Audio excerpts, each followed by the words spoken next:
आपका स्वागत है हमारे YouTube चैनल हॉरोस्कोप रेयांशी में। प्लीज वीडियो को लाइक और चैनल को सब्सक्राइब जरूर करिएगा। जोर से बोले श्री शिवाय नमस्तुभ्याम। प्रिय भक्तजनों, आज हम सुनेंगे सोमवार व्रत की विधि एवं कथा। सोमवार व्रत की विधि। सोमवार का व्रत साधारणतया दिन के तीसरे प्रहर तक होता है। व्रत में फलाहार या पारण का कोई खास नियम नहीं है, किंतु यह आवश्यक है कि दिन रात में केवल एक ही समय भोजन करें। सोमवार के व्रत में शिव जी, पार्वती जी का पूजन करना चाहिए। सोमवार के व्रत 3 प्रकार के हैं। साधारण प्रति सोमवार, सौम्य प्रदोष और 16 सोमवार। विधि तीनों की एक ही जैसी है। शिव पूजन के पश्चात कथा सुननी चाहिए। प्रदोष व्रत 16 सोमवार। कथा तीनों की अलग अलग हैं, जो आगे लिखी गई हैं। सोमवार व्रत कथा।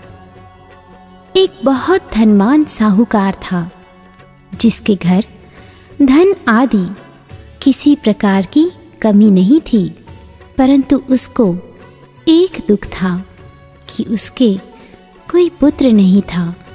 वह इसी चिंता में रात दिन रहता था। वह पुत्र की कामना के लिए प्रति सोमवार को शिव जी का व्रत और पूजन किया करता था, तथा सायंकाल को शिव मंदिर में जाकर शिव जी के श्री विग्रह के सामने दीपक जलाया करता था। उसके इस भक्ति भाव को देखकर एक समय श्री पार्वती जी ने शिव जी महाराज से कहा कि हे प्रभु, यह साहूकार आपका अनन्य भक्त है और सदैव आपका व्रत और पूजन बड़ी श्रद्धा से करता है। इसकी मनोकामना पूर्ण करनी चाहिए। शिव जी ने कहा, हे पार्वती, यह संसार कर्म क्षेत्र है। जैसे किसान खेत में जैसा बीज बोता है वैसा ही फल काटता है, उसी तरह इस संसार में जैसा कर्म करते हैं वैसा ही फल भोगते हैं। पार्वती जी ने अत्यंत आग्रह से कहा, महाराज, जब यह आपका अनन्य भक्त है और इसको अगर किसी प्रकार का दुख है तो आपको अवश्य ही वह दुख दूर करना चाहिए, क्योंकि आप सदैव अपने भक्तों पर दयालु होते हैं और उनके दुखों को दूर करते हैं। यदि आप ऐसा नहीं करेंगे तो मनुष्य आपकी सेवा तथा व्रत क्यों करेंगे? पार्वती जी का ऐसा आग्रह देख शिवजी महाराज कहने लगे, हे पार्वती, इसके कोई पुत्र नहीं है। इसी चिंता में यह अति दुखी रहता है। इसके भाग्य में पुत्र ना होने पर भी मैं इसे पुत्र की प्राप्ति का वर देता हूँ, परंतु यह पुत्र केवल 12 वर्ष तक जीवित रहेगा। इसके पश्चात वह मृत्यु को प्राप्त हो जाएगा। इससे अधिक मैं और कुछ इसके लिए नहीं कर सकता। ये सब बातें साहूकार सुन रहा था। इससे उसको न कुछ प्रसन्नता हुई और न ही कुछ दुख। वह पहले जैसे ही शिवजी महाराज का व्रत और पूजन करता रहा। कुछ काल व्यतीत हो जाने पर साहूकार की स्त्री गर्भवती हुई और 10वें महीने में उसके गर्भ से अति सुंदर पुत्र की प्राप्ति हुई। साहूकार के घर में बड़ी खुशी मनाई गई, परंतु साहूकार ने उसकी केवल 12 वर्ष की आयु जानकर कोई अधिक प्रसन्नता प्रकट नहीं की और ना ही किसी को यह भेद बताया। जब वह बालक 11 वर्ष का हो गया तो उस बालक की माता ने उसके पिता से विवाह आदि के लिए कहा। तब वह साहूकार कहने लगा कि अभी मैं इसका विवाह नहीं करूँगा, अपने पुत्र को काशी जी पढ़ने के लिए भेजूँगा। फिर साहूकार ने अपने साले अर्थात बालक के मामा को बुलाकर उसको बहुत सा धन देकर कहा, तुम इस बालक को काशी जी पढ़ने के लिए लेकर जाओ और रास्ते में जिस स्थान पर भी जाओ यज्ञ करते और ब्राह्मणों को भोजन कराते जाओ। वह दोनों मामा भांजे यज्ञ करते और ब्राह्मणों को भोजन कराते जा रहे थे। रास्ते में उनको एक शहर पड़ा। उस शहर में राजा की कन्या का विवाह था और दूसरे राजा का लड़का जो विवाह कराने के लिए बारात लेकर आया था वह एक आंख से काना था।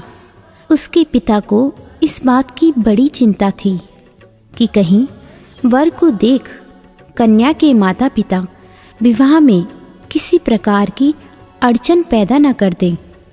इस कारण जब उसने अति सुंदर सेठ के लड़के को देखा तो मन में विचार किया कि क्यों ना दरवाजे के समय इस लड़के से वर का काम चलाया जाए।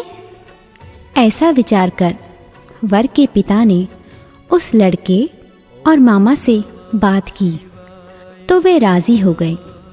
फिर उस लड़के को वर के कपड़े पहनाकर तथा घोड़ी पर चढ़ा दरवाजे पर ले गए और सब कार्य प्रसन्नता से पूर्ण हो गया। फिर वर के पिता ने सोचा कि यदि विवाह कार्य भी इसी लड़के से करा लिया जाए तो क्या बुराई है। ऐसा विचार कर लड़के और उसके मामा से कहा, यदि आप फेरों और कन्यादान के काम को भी करा दें तो आपकी बड़ी कृपा होगी और मैं इसके बदले में आपको बहुत कुछ धन दूंगा। तो उन्होंने स्वीकार कर लिया और विवाह कार्य भी बहुत अच्छी तरह से संपन्न हो गया। परंतु जिस समय लड़का जाने लगा तो उसने राजकुमारी की चुंदड़ी के पल्ले पर लिख दिया कि तेरा विवाह तो मेरे साथ हुआ है, परंतु जिस राजकुमार के साथ तुझको भेजेंगे वह एक आंख से काना है और मैं काशी जी पढ़ने जा रहा हूँ। लड़की के जाने के पश्चात उस राजकुमारी ने जब अपनी चुंदड़ी पर ऐसा लिखा हुआ पाया तो उसने राजकुमार के साथ जाने से मना कर दिया और कहा कि यह मेरा पति नहीं है, मेरा विवाह इसके साथ नहीं हुआ है, वह तो काशी जी पढ़ने गया है। राजकुमारी के माता पिता ने अपनी कन्या को विदा नहीं किया और बारात वापस चली गई।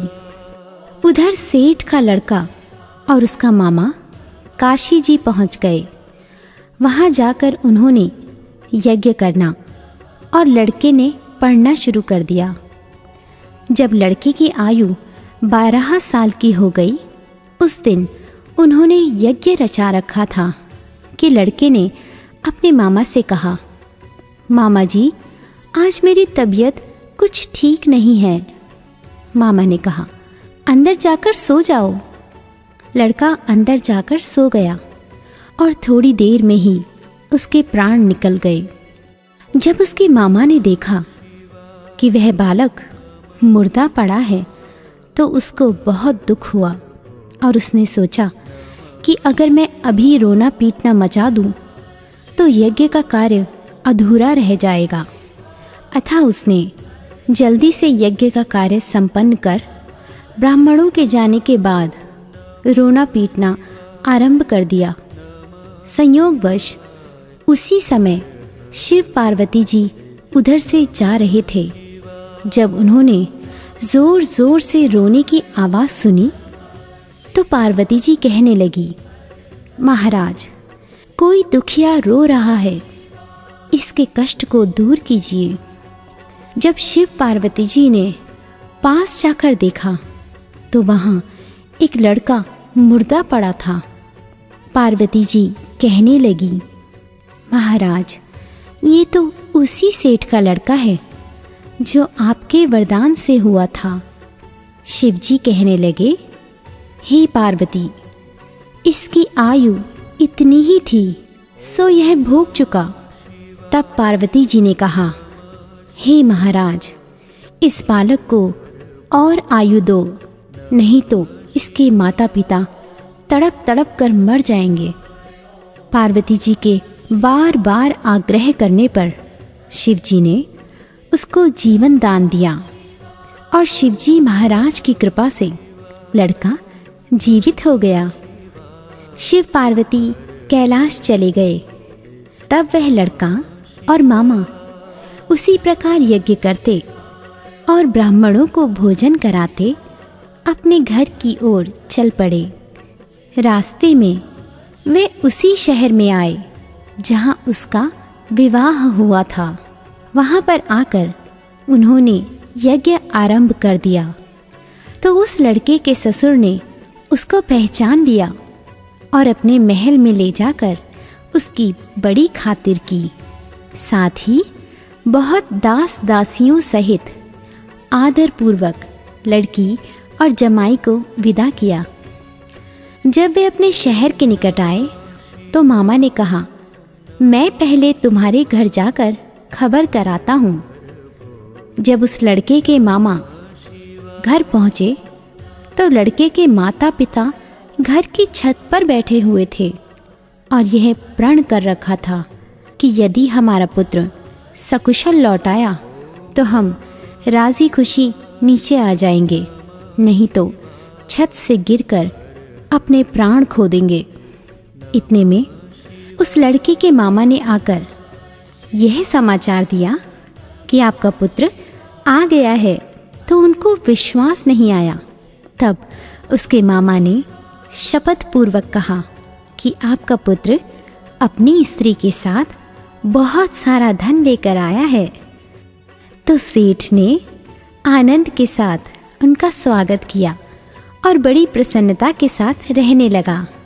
इसी प्रकार जो कोई भी सोमवार के व्रत को धारण करता है अथवा इस कथा को पढ़ता है और सुनता है, उसकी समस्त मनोकामनाएं पूर्ण होती हैं।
तीनों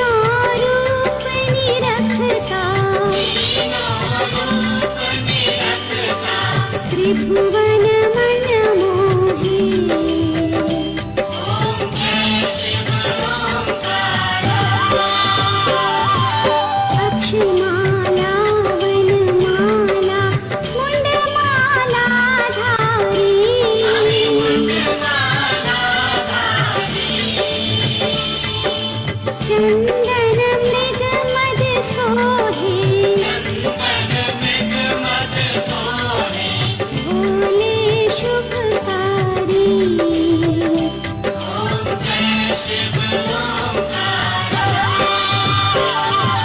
श्वेतांबर पीतांबर बाघांबर अंगे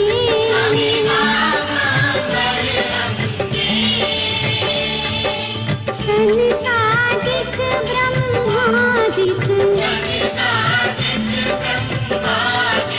भूतादिक संगे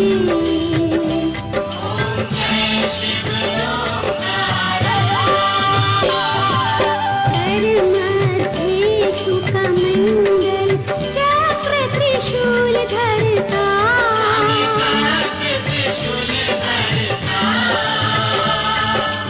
जग करता जग हरता जग पालन करता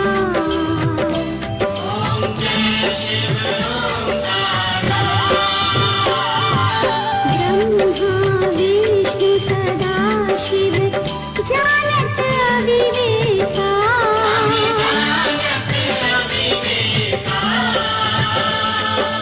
प्रणवाक्षर के माथे ये तीनों एका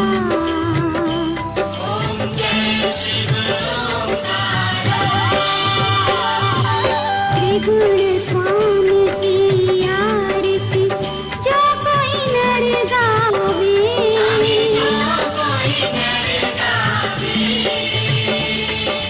कहत शिवानंद स्वामी मनवांछित फल पावे ओम जय शिव ओंकारा प्रभु हर शिव ओंकारा ब्रह्मा विष्णु सदा शिव ब्रह्मा विष्णु सदा शिव अर्धांगी धारा ओम जय शिव। तब तक आप देखते रहिए आपका अपना YouTube चैनल हॉरोस्कोप प्रेयांशी।